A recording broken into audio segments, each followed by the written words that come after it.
2016 का एक और सवाल है, United Nations convention to combat Desertification को लेके।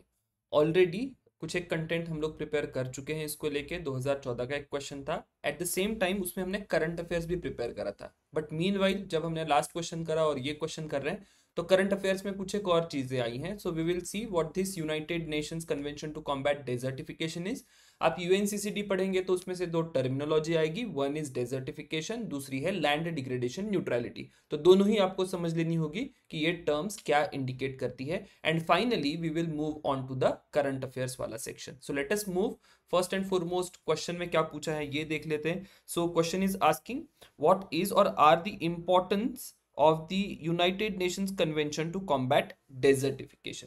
पहला स्टेटमेंट है, it aims to promote effective action through innovative national programme and supportive international participation. अगर आप स्टेटमेंट को देखें तो ये बहुत ज़्यादा उसमें इंटरप्रिटेशन का कोई स्कोप नहीं है, स्ट्रेट फॉरवर्ड स्टेटमेंट है। पॉजिटिव लाइट में अगर आप इसको लेके तो यू विल से कि ये पर्टिकुलर स्टेटमेंट करेक्ट है। दूसरा स्टेटमेंट यहाँ पर पूछ रहा है कि इट हैज़ अ स्पेशल और particular focus on South Asia and North America African regions and its a secretariat facilitates allocation of major portion of financial resources to these particular regions। तो यहाँ पर कोई ऐसा स्पेसिफिक फोकस नहीं है south Asia या north Africa पे। और अगर आप क्वेश्चन को देखें तो क्वेश्चन यही पूछ रहा है, राइट। क्वेश्चन का अगर क्रक्स आपको देखना होगा कि आपको ये पता है या नहीं पता है, या आप स्टेटमेंट को कैसे इंटरप्रेट करते हैं, that is the only thing you had to go forward in this particular question. तो ये जो स्टेटमेंट है, this particular statement is incorrect here. Third statement, it is committed to bottom-up approach, encouraging the participation of local people in combating the desertification। Again, positive light में statement अगर आप इसको देखें, बहुत ज़्यादा डिटेल आपको यहाँ पर रिक्वायर्ड नहीं है। तो करेक्ट आंसर जो होगा यहाँ पर option C 1 and 3 will be the correct answer. Keywords और कॉन्सेप्ट क्या क्या स्टडी करने हैं ऑलरेडी मैं बता चुका हूँ, UNCCD, desertification and land degradation neutrality. Now when it comes to UNCCD, Rio convention से 1992 का जो ये समिट होता है वहां से यूएनसीसीडी की कंसेप्ट आती है। And then we establish UNCCD in 1994। Purpose क्या है? पर्पस सिंपल है, we are talking here about land management. जो भी लैंड डिग्रेडेशन बड़े पैमाने पर वर्ल्ड वाइड हो रहा है, we have to cope up with that, और उसके लिए हम लोग यूएनसीसीडी का प्रोविजन लेकर आए हैं। कितने मेंबर्स है वगैरह नहीं पूछा जाएगा, एक रिपोर्ट पब्लिश करी जाती है यूएनसीसीडी के द्वारा which is called as global land outlook. पिछला जो सेशन रहा था उसमें हमने ग्लोबल लैंड आउटलुक में जो कुछ भी डेटा आया था वो हमने देख लिया था। एक बार वो सेशन देख लीजिएगा, I will put link in here, और प्लेलिस्ट से स्क्रॉल कर लीजिएगा, आपको मिल जाएगा। फ्लैगशिप इनिशिएटिव्स अगर इनके देखें तो लैंड डिग्रेडेशन न्यूट्रलिटी करके एक इनिशिएटिव है, एक स्ट्रैटेजिक फ्रेमवर्क है, नहीं पूछा जाएगा कुछ भी। ग्रेट ग्रीन वॉल, ये ध्यान में रखिएगा, हम जब मैपिंग के क्वेश्चंस करेंगे, मैपिंग में हम ये देख लेंगे कि एग्जैक्टली ये ग्रेट ग्रीन वॉल कहाँ पर है। लैंड डिग्रेडेशन और डेजर्टिफिकेशन को लेके इंडिया के स्टैटिस्टिक्स मैंने यहाँ पर दिए हैं। तो ग्लोबली 40% लैंड डिग्रेडेशन आपको होते हुए दिखाई देगा। Generally 100 million hectares annual degradation आपको दिखाई देता है। इंडिया की अगर बात करें तो 30% या उससे ज्यादा, यहाँ पर स्पेसिफिक नंबर दिया है 32 नहीं याद रहेगा तो 30% याद रखिएगा। 30% इंडिया में लैंड डिग्रेडेशन हो रहा है and 25% is undergoing desertification. Now the problem here is कि ये लैंड डिग्रेडेशन या डेजर्टिफिकेशन एग्जैक्टली क्या है वो आपको समझना होगा। तो पहले तो यहाँ पर टर्म समझ लेते हैं कि डेजर्टिफिकेशन किसको कहेंगे। When it comes to the term desertification, so desertification is nothing but a land degradation. ठीक है, आपकी जो लैंड है, लैंड की क्वालिटी कम हो रही है। अब ये क्वालिटी कई सारे रीजन से कम हो सकती है, वी विल सी कौन से रीजंस यहाँ पर दिए जा सकते हैं। But when we talk about desertification, उसको ऐसा इंटरप्रेट नहीं कीजिएगा कि ये डेजर्ट का एक्सपांशन है। जनरल एक मिसकंसेप्शन या मिसअंडरस्टैंडिंग जो होती है डेजर्टिफिकेशन को लेके, ये यही होती है कि डेजर्टिफिकेशन ये डेजर्ट्स का एक्सपांशन है। तो it is not expansion of desert, it is land degradation. कहां पर हो रहा है ये लैंड डिग्रेडेशन? तो ये लैंड डिग्रेडेशन हो रहा है एरिड, सेमी एरिड और सब ह्यूमिड एरियाज में।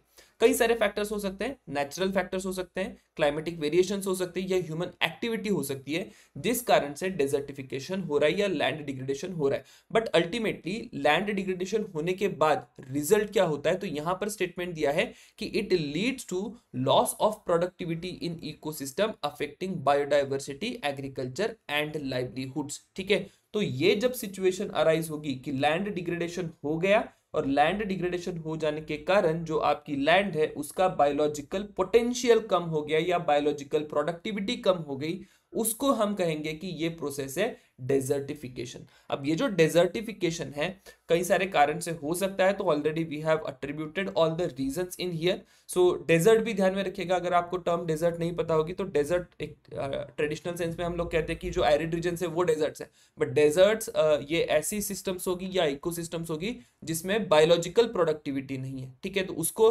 आज अगर मॉडर्न सेंस में देखें तो उसको डेजर्ट कहा जाता है। That is why land degradation इस हद तक हो रहा है कि यहाँ पर कोई भी बायोलॉजिकल प्रोडक्टिविटी नहीं होगी। तो ये कुछ एक चीजें जियोग्राफी से भी मैंने यहाँ पर बता दी।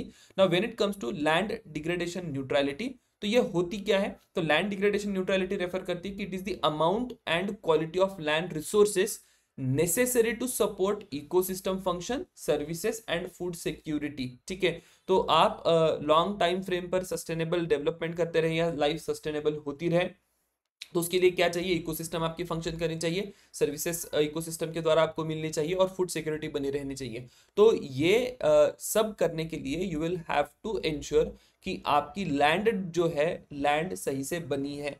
तो जितनी भी लैंड कंटिन्यूसली डिग्रेड हो रही है तो you will have to take effort कि जितनी भी लैंड डिग्रेड हुई या जहां जहां पर लैंड डिग्रेड हो रही है उसको आप रिस्टोर करें, तो वो हो जाएगी land degradation neutrality. Now target क्या करेंगे हम लैंड डिग्रेडेशन न्यूट्रलिटी में? तो लैंड डिग्रेडेशन न्यूट्रलिटी का एक प्राइमरी इंडिकेटर होता है, दैट इज लैंड कवर, जो कि हम मॉनिटर करते हैं with soil organic carbon, net primary productivity और लैंड कवर चेंज, ठीक है। तो इंडिया का भी कमिटमेंट ध्यान में रखिएगा। तो इंडिया ने कमिट करा है 26 मिलियन हेक्टेयर्स ऑफ लैंड जो है डिग्रेडेड लैंड, वो हम लोग रिस्टोर करेंगे। कुछ एक इसके लिए इनिशिएटिव्स भी लिए गए हैं। नेशनल डिफॉरेस्टेशन प्रोग्राम आपको यहाँ पर दिखाई देगा, वाटरशेड मैनेजमेंट प्रोग्राम्स है, ग्रीन इंडिया मिशन है। ग्लोबल सिग्निफिकेंस अगर देखें तो ग्लोबली वी आर सीइंग कि 100 मिलियन हेक्टेयर जो लैंड है वो डिग्रेड हो रही है एनुअली, और उसी को चलते फिर ये लैंड डिग्रेडेशन न्यूट्रलिटी जो है इंपॉर्टेंट कंसेप्ट बन जाती है। Now that is about land degradation neutrality. बात करते हैं कुछ एक दिसंबर के महीने में 9 दिसंबर का ये डेट है, वहां पर यूनाइटेड नेशन का एक रिपोर्ट आया, और रिपोर्ट है the global threat of drawing lands, ठीक है। This is very important. अब ये ग्लोबल लैंड आउटलुक से डिफरेंट रिपोर्ट है यूएनसीसीडी का, जिसको हम लोग कह रहे हैं global threat of drawing lands. क्या कहा गया इस पर्टिकुलर रिपोर्ट में? तो ये रिपोर्ट कह रही है कि ग्लोबल लेवल पर एरिडिटी बढ़ रही है। नाउ एरिडिटी और ड्रॉट, दो टर्म तो पहले समझ में आनी चाहिए। जब हम एरिडिटी की बात करते हैं तो it is a persistent long term condition जहां पर सॉइल का मॉइस्चर बहुत कम है।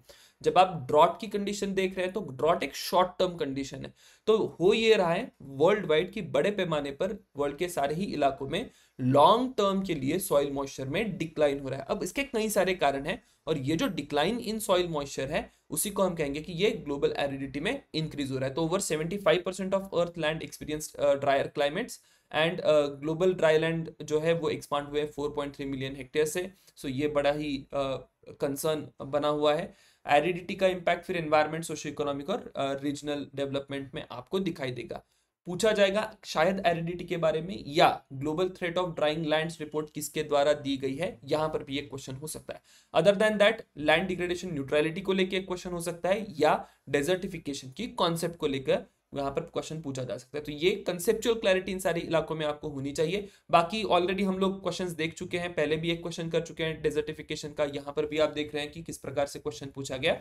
So will see you in next question. Thank you everyone.